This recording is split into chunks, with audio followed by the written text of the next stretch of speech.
Did your parents or other adults in your life have some rules of money they lived by? Or did they even talk about money? All of the adults in your life may have different incomes, but they all operated under the same basic wealth principles. They started in their 20s and put away a percentage of their paycheck for life, and they had pensions. They tried to make us see the world as they see it, but the world of benefits and pensions is gone. So, what can we do about it? Hi everyone! Today you'll learn the fundamental rules of money. But first, hit the like button and subscribe to be part of a self-made nation. Now, let's begin. You must fight for a better money mindset. Many of us were raised to think there's never enough money, and as religious people, parents would moralize our poverty. We were happy and grateful with what we had, implying that desiring more would be sinful. We knew that the love of money was the root of all evil, and God provides what we need. But, in fact, wealth doesn't make you good or bad. It makes you a bigger version of what you already are. People who are jealous become wealthy jealous. People who are generous become wealthy and generous. Your beliefs about money will dictate your relationship towards it. Money is an exchange of value. What is earning really? It's an exchange of value. You give value to someone, providing them with a product or service, and they tell you how much it's worth to them by paying for it. Beyond individual financial value, we also make decisions as a society about the sort of things we value. Sometimes these are things that the marketplace doesn't value. When our governments invest in the arts or humanities, they are signaling that, even though these things don't have a strict marketplace value, they are valuable to us as a society. As you go through your life, you will be compensated for the value you bring to people. Spend less than you make. At the end of the day, wealth and the accumulation thereof comes from a gap between spending and income. The bigger this gap, the more you can save. The more money you can put away, the more you can use to generate more money. Divorce time from money. There's something the working class doesn't understand about money.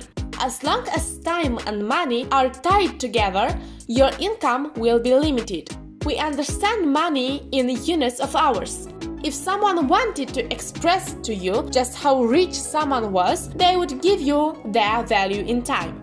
Truly wealthy people learn to divorce their time from money. They build systems, machines that earn them money when they're not working. Serve as many people as possible. The more people you impact, the more money you will make. It's not a perfect science, but if you can scale the value you offer to other people, you'll make a lot. None of these financial gurus got rich from following their own rules of money, from putting aside portions of their paycheck every week, or from paying down debt fast. They got rich because they impacted millions of people with their ideas, and their books and seminars have sold around the world. They massively leveraged their value and impact by reaching the masses. Build a platform, create products, get vocal and be noticed, then find a way to make money of it. That's scale. Serve as many as possible. Learn to do something not a lot of people can do. It's important to remember that things that are needed or desired but not plentifully are valuable. Universities continually produce these degrees which have literally no demand in the marketplace. If you want to be wealthy with your degree, either study something in demand like engineering or software development, or else figure out how to make yourself scarce in the marketplace. How can you do this? Create products or services second to none. Build a brand. Branding is by definition creating scarcity. Learn a skill that's in demand. If you have a useless degree, it might mean learning coding or copywriting or some other skill that will create your scarcity. Wealthy people are farther along, not different.